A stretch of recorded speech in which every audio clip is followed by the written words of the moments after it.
ICC Men's T20 World Cup 2024. We are into the semi-finals and we have our 4 teams that are going to play and try to make it to the finals. India, England, South Africa and Afghanistan. Yes, you heard that right. It's Afghanistan. So I have my fellow friends out here and let's see what they are thinking about these top 4. We'll start with Ankit, who's making his debut today. Ankit, about the top 4, what were your thoughts of who's going to make it to the top 4 and eventually now we know these 4 teams have made it? Hello everyone, firstly. My top 4 were little different.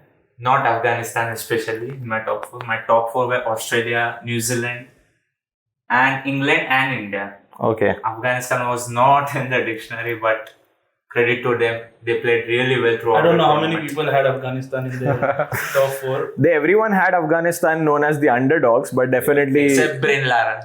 Yeah. Except Brian Lara. But I don't think the underdogs title will go to Afghanistan anymore after... Right. I mean, the last shoot we were doing, Gershom, figured it out that, Afghanistan had a chance. Like, he was painting out this thing like, it would be so awesome for Indians to, feel the revenge of Australia. So he wanted Afghanistan to, come through and us by beating Australia. I mean, what a black tongue he has. I know what black magic Gershom has. I don't know. I mean, this is exactly what had happened. I mean, but he's a RCB fan. So he has asked for a trophy in the last 15 years, but that hasn't worked. So yeah, but at least this is coming out in his favor. Kudos. If you had start of the tournament, if anyone would have come to you and told that Afghanistan is going to make through the semi-finals and not Australia, you would have been laughing at them. Like, what are you thinking? Like, are you out of your head? But that exactly what happened. When we think like we know everything in cricket, we can predict everything, we can analyze everything. Cricket comes to you and will tell you. That's a very point. This is not how it works here. We have certain things here and this will work on its own way. So no one is on the top everywhere. Australia was, India was, but India is trying to be there. Australia is not more. Not there anymore. And Afghanistan is slowly climbing back. I mean, it's so great to be in this era of seeing this happening. I think so. This journey of Afghanistan reminds me of one football team called Leicester City. Yeah, 2016. Similar story in 2015-16 season of the Premier League when the odds for Leicester to win the Premier League was 1:5,000. Yeah. And someone who had put £1 would have got £5,000. Wish I had put all my money. So this story looks similar in terms of sport. Afghanistan, at the start of the World Cup, if I would have been told that, the odds for Afghanistan winning the World Cup are 1:5,000, maybe I wouldn't have bought that story, but today it looks like a reality. Imagine if they go on to win it. Great. I mean, being an Indian fan, I would still want an India-Afghanistan final. Yeah. Fingers crossed, it should happen. I don't want to say who should win. We all are known to jinx it, yeah. No, but the level of matches that have happened, I mean, for us, we have seen the IPL just before this and we saw 260 being scored, 240 being scored, some of them even being chased. So we came from that mindset that this is how T20 should become as an entertainment source. But now when we look at these games, these close, small margin games eventually people trying to win it at the last ball, going into that last over and winning it. So do you think by far this is the best T20 World Cup ever? This is. I mean, we have always thought that, T20 is a game where, 180 is, you can score 160 to 180 to 200 runs very easily. But, even today when Bangladesh scored 115, everyone must have thought that it's such Afghanistan scored 115. So everyone thought, it's done and dusted. It's done. Afghanistan can't defend 115 for obvious reasons, and they did. Only Bravo thought they would do it. So they did. I mean, so it's not always about the high scores. Sometimes, low scores also, are challenging. And as they say, it's a quote in cricket that, batters win you games, but bowlers win you tournaments. Championships, yes. So this is exactly the example, like small totals defending small totals, bowlers stepping up 4 wickets for 2 bowlers today, and then eventually can win the tournament. So I don't know, but this small runs thriller now, they are something. There's something else. They got us on our toes. man. I mean, bat ball contest now is something. Yeah, if you see people scoring 50s, 100s in T20, after a point you feel that okay, this is how it's going to be. Sudden, it's an entertainment, no doubt, but it becomes boring. But these matches, when you know that you have to fight for that every single run, somehow that it just keeps you excited. And for us, watching that game right from morning 6 a.m. Morning 6 a.m. So I mean, I don't think I've even woken up for school like that. But watching this game. Everything that I did today from right after waking up till coming to work had that match involved. Like right from brushing my teeth, I was watching the game. While having my cup of tea, I was watching the game. When I came to office, there were 5 other people who were watching the game. So I mean, that is Players literally get pumped up. Players get pumped up. Yeah. I mean, the way they were celebrating after every single dot ball that even was being defended. And let's talk about this match for now, Afghanistan Bangladesh. One thing I wanted to just put it out, and I wanted to know the mindset of only one player, and everyone knows who that player is, Gulbadin. So I could see Trot from the boundary. He was trying to tell the Afghanistan players to take it slow. And his actions were take it slow. How did Gulbadin figure out that this means to get down on the ground and somehow figure out and pull a hamstring or whatever it was? He left the field, came back, started to bowl, took a wicket, and then when they started celebrating, he was the one who was fast, who was actually running the fastest. I want that doctor's number. So, I mean, when you play matches like this, I mean, how do you expect the players to react? Was it fair? Was it not? I mean, the way Bangladesh has done similar kind of things in the past. I mean, I won't say they are cheaters, but again, there are things that people have not liked that Bangladesh have done in the past. So do you think what Gulbadin did was right? Was it fair? Was it not? I mean, it will come under this the spirit of the game. But I think every one of us follows football. This is very common in football. Like if you touch the other player, he will feel like and he will be like down for 5 minutes. Can you just name one player you on the back of the mind who does Vinicius that? Junior, Neymar, Vinicius Junior, like Real Madrid fan are going to bite me now. So I mean, this is pretty common in football. So from a football fan to cricket fan, I'm seeing this. I don't see it as it's a very wrong thing or it's unfair play. It's under the right of the play. He can't do that. Like if he wants to break the momentum of the game. So if he wants to take it slow, so it's in maybe he might have felt something. We don't know exactly. So I don't think it's really a factor that is the reason which took Afghanistan to the edge and not Bangladesh. But I don't know what about you two comments on that. I would agree with what Sriram is saying. Might have felt a small niggle in his thighs. But that wasn't a small niggle the way he held it up. The way he fell probably, was Oscar winning. But as they say, everything is fair in love and war. So this was not less than a war. Yeah, that's true. So, be it, they won in the end. So, I mean, talking about the war, we shouldn't forget that we had a war between Australia yesterday. So, what was your thought? Yeah. This situation, Gulbadin? No. India versus Australia. India versus Australia. Bhai, Rohit ne to. But that's the true emotion. I mean, people were honestly. I have seen a lot of posts since yesterday. People talking about Rohit Sharma's innings that has avenged for the 19th November game. I still feel this wasn't an avenge for that. Because what we have lost that day is something that this win will not give us. The only thing that can save us is a trophy, but I don't want to go there right now. But about that game, India versus Australia, and the way India actually played aggressively, the mindset that was there.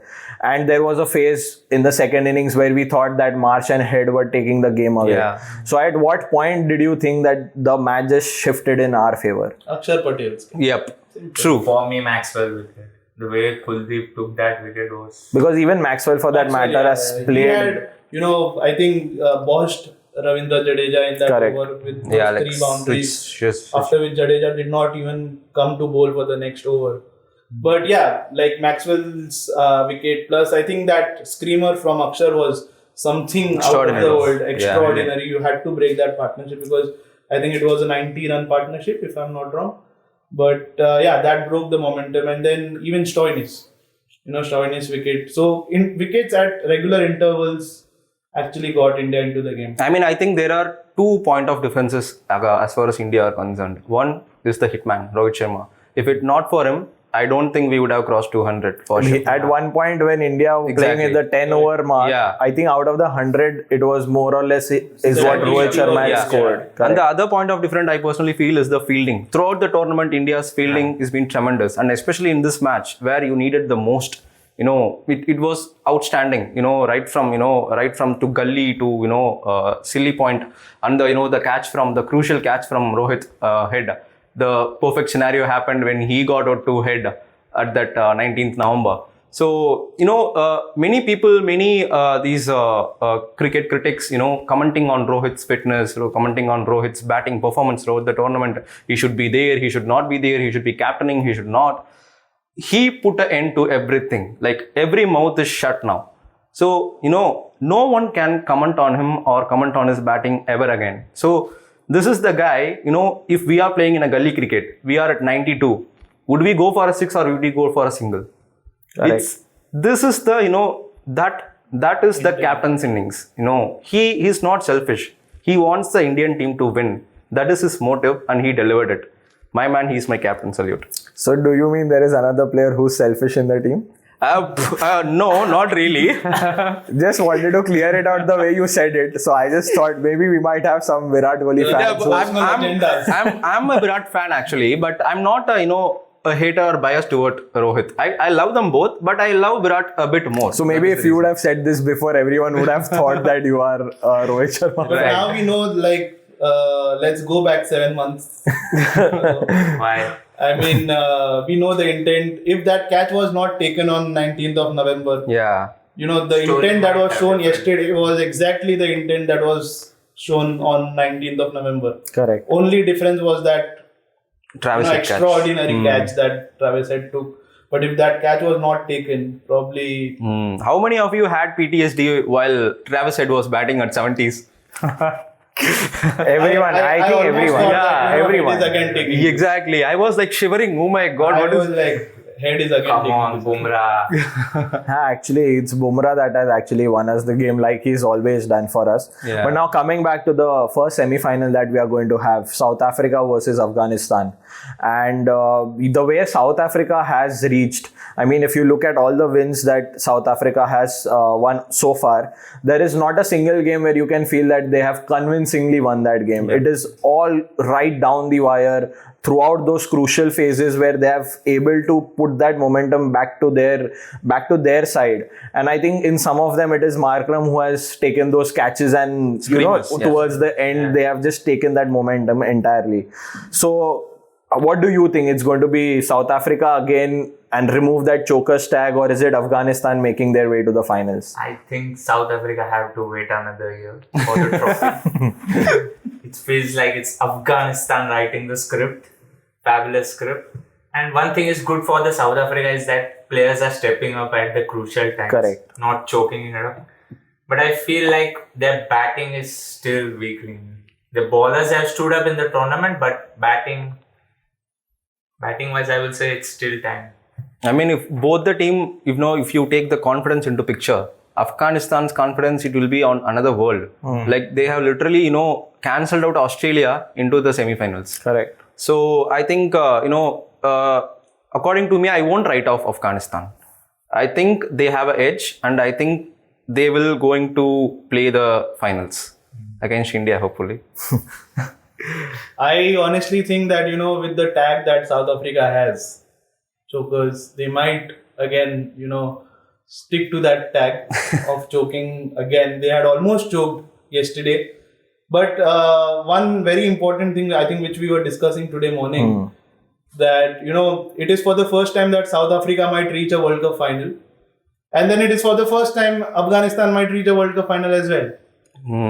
So Afghanistan would want to reach the finals because for obvious reasons, for being an associate nation till 10 years ago, And the then things coming all the that way. country had gone through. And then South Africa would want to take that tag of chokers away from their history.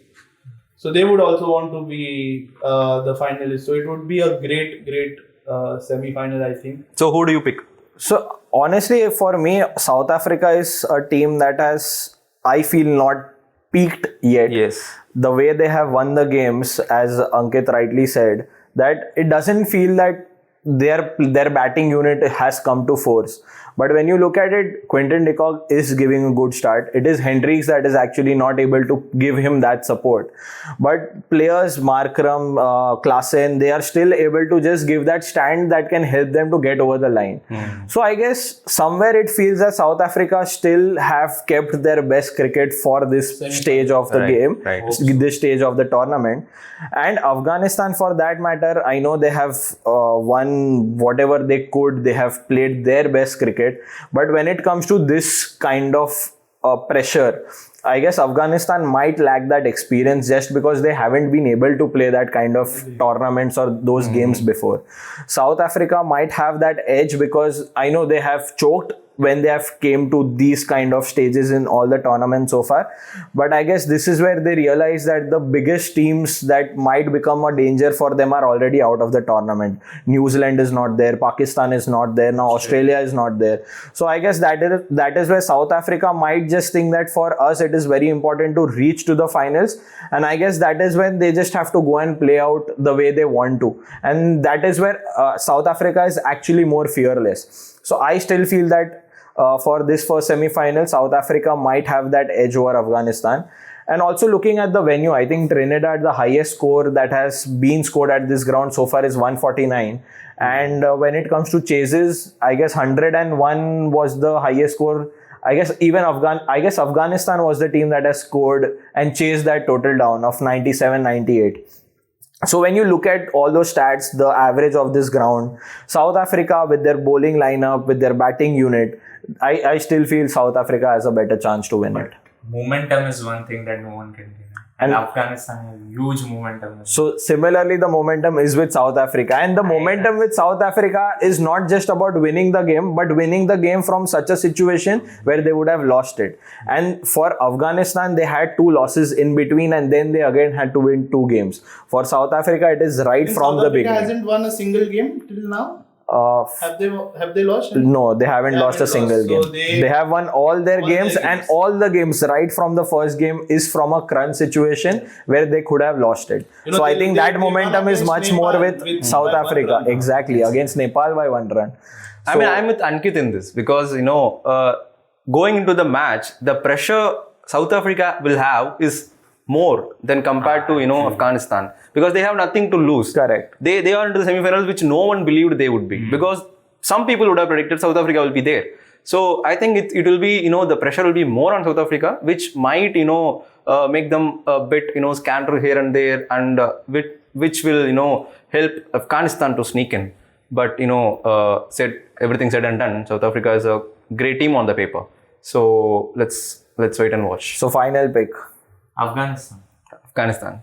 South Africa. So we have 2 South Africa and we have 2 Afghanistan. So Leicester City, you forgot. So it's an even contest here as well. Even in 2003, Kenya had reached the semi-finals, but then India was the one who stopped them. Right. So now on the same day we have another semi-final. The ultimate match. The match that we actually waited for. I can say even this game is something that we would like to, make it equal, take a revenge. India versus England at Guyana. So England, honestly, at the initial phase of the tournament, you wouldn't have thought that England would reach at this stage. Everyone must have predicted them to be in the top 4. But the way they had played, you never felt that England is playing the way England has to play.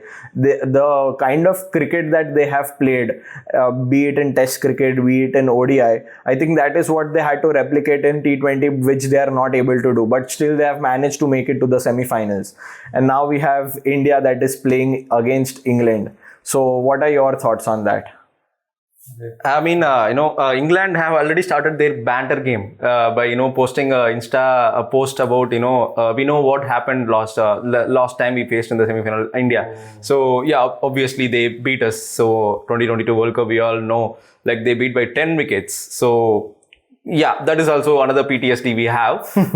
One against Australia we had, now against England we have. So if we want to be the If champion. you go by this trend, it just clicked in my mind. If you go by this trend, so Pakistan had beaten India by 10 wickets, and the next World Cup we played Pakistan. Australia had beaten us. Australia had beaten us. We have beaten Australia. Right. Now, England has beaten us before. Now it's time. Hopefully. Like I hope this happens. I don't want to take that continuation to the final because if India comes against South Africa or Afghanistan, we have already beaten them. It's better we not go there. It's better we not go there. Cancel this trade. I mean, yeah, everything said and done. If you have to be the champion, you have to beat the champion side. England or a champion side. Everything said and done. So, we already talked about this. England or the team which has, monstrous of a big game players. We have to accept that. India has, but, when it comes to clutch moments, we have seen that, Josh Buttler and Phil Sort, peaking right from, the business end of the tournament. How Buttler has been batting, he just smashed, USA. The last the last match they had played, like they literally gave, PTSD for USA fans, like what they did for us, the previous tournaments. Correct. So I think it's going to be a crucial contest, but I still feel, this Indian team is something else, I feel. So I think we have an edge. We always thought that this Indian team is something else. I think we are bringing a lot of trauma to us on this show. I don't know why. Last 10 Oh my years, God. we have been saying this team is something else, including ICC events. But They are making us believe, bro. anyway, but I honestly think that it would be a great game. England are very strong, but then with the momentum India is going, India will win. I took a small pause Before saying that, I will could win, see that. because again, going back into the past, that we have won all the games, and then Oh my God. Both sides are, I will say, a strong sides. I would say at West Indies, spinners will be key. And apart from Adil Rashid, England has no other. do you think we should tough- make any changes to our team against England? No. I don't I think. mean, with the way See, honestly, the big question here is why is Virat Kohli still opening for India? And I know that Dravid and Rohit Sharma are backing him and giving him that opportunity to be as expressive as possible. But it's very clear that that position has not worked for Virat. Maybe at number 3 would have been a different story. Oh, excuse me. No drop, please. This question will not be answered on camera. Cut. No, but see, again, it's not about dropping that player. It's about knowing whether that is the right spot for him or not. I mean, we have seen that he has given results playing at number 3. So maybe they would have put Jaiswal, who has had a very good IPL. He's given that kind of starts in the IPL also. Makes sense. So maybe they could have put him there and put Virat Kohli a position but down. then the problem is who sits. And I think Shivam Dube, for that matter, can sit because in the last 2 matches has given us crucial 30 runs. So we cannot. But he didn't show the flow, the way he was see, playing. the reason why Dube was picked was very clear that he could Attack hit spinners. sixes, he could smash bowlers the way he was doing in IPL, which he hasn't been able to replicate in the group stage. He could do that in the Super 8s, but I think now is the time when he actually needs to do it. If he does it, again, his selection is very much justified. But if that doesn't happen, the biggest question will be, should Jaiswal had come as an opener and Virat Kohli at number 1? So that is something I don't think that they're going to change this winning combination. Maybe even they are thinking that Virat getting out early is working for the team. Blessing So let in it go disguise. that way. That can be a very valuable contribution. Maybe something like Shane Watson. Again, yeah, that is something that people have to figure out. I mean, whether this is working for Team India or not. So far it is. And if that is the way they are going to play, I don't see honestly, if you look at it, maybe even Jadeja needs to be kept out of the squad, and maybe Chahal can come in, because Jadeja is not able to he's not able to contribute the way he is known to do that. He's a match winner. He has turned games on his head, but he hasn't done anything like that. You just pointed out. We are going with 3 left-arm spinners. 3 left-arm. 12 overs of left-arm spin makes sense. A lot. So probably can get in Chahal, or if not possible, we can. But again, the stage. Not change. I think At this stage, I don't think any team wouldn't change their winning combination. They would go with the same squad unless and until there is some major hiccup like Gulbadin getting injured or something like that. But yeah, so I mean, considering this matchup between India and England at this venue, where the results have been very topsy-turvy. I mean, we saw teams scoring 180, 90 to other teams just scoring and getting out at around 80, 90 odd runs. So there has been a huge difference in the number of runs that have been scored by teams. So looking at this match, looking at the powerhouses that these two teams are, what is the average score that you think that whoever bats first, what do you think is going to be a safe total for them to, defend it? I feel like India should bat first. It will be ease of the pressure a little bit. And average score, I would say 180, 200. I am expecting India to score. I think anything above 185 or 190, as Ankit said, will be, because it's a crunch game. So if you put runs on board, the pressure is on the, everything said and done. So the same thing happened when we faced England at 2022. We batted first, we put 165, 170 odd, and they chased it like ease. They chased it at ease. So I really don't know. I don't want to be in the dugout right now to figure out whether to bat or whether to bowl. But what is your pick? So I think India should bat first, and if India bats first, 200 is something which is safe. Considering yesterday's game, India versus Australia, where Australia looked very comfortable while chasing 206. So India should not take any chances and play slow or settle for 160 or 170, because England has a very deep batting lineup, and if their batsmen give a good start, the middle order can capitalize it and take it from there, chasing that 150, 160, 170 total. So India, if they win the toss and bat first, should not settle anything below 200. And also the middle order is not in form. Yeah. It's Buttler and Salt who are finishing up. Actually, he mentioned the middle order. I was just going to ask that they have a very deep middle order. That's correct. They have Sam Curran out there. They have Livingston out there. They have good players, but they haven't actually played the way they are known to play. So and they choked. When they have to chase, we have seen they have choked. Sam Curran couldn't deliver it when it needed it the most. So they have some flaws in their batting lineup, and I don't think they are well rounded as far as if you put India on table and England and Australia and England are more rounded than England. So that is the reason I picked India and Australia as the favorites. But I also put England. But England will come under the second fiddle as far as their whole batting, bowling, and everything is concerned. So that is the reason I put India far ahead in this contest between them. So let's see what happens. But is there one player that you can tell that for India, this player has been the all-rounder as we have been looking for? And I think everyone would agree that Hardik Pandya has played that role. And looking at what happened with him during the IPL and the way he has come into this World Cup and played like this and performing truly as an all-rounder. And let's say if India go on and eventually, do you think Hardik Pandya is going to be that all-rounder of the tournament? He is the player that is connecting our batting and the bowling. Yeah. He is that guy who is the center of attention as far as Team India are concerned. Whatever the past he had with Mumbai Indians, whatever the things he had to gone through, I was always on the side of Hardik Pandya. So even when that happened, Rohit sir wasn't that of Pandya's pros, but I was always been, I always thought that it's not Pandya's fault, but whatever is happening is just a form concern and just a bad time. Anything can happen in cricket due to bad time. So that what happened for Hardik, and he rightly proved everyone that he is right there at the top. He is the vice captain of the Indian team, and he proved his worth. I think if India has to, as you said, has to go there, he will be the man for us. And I think we should bank on him.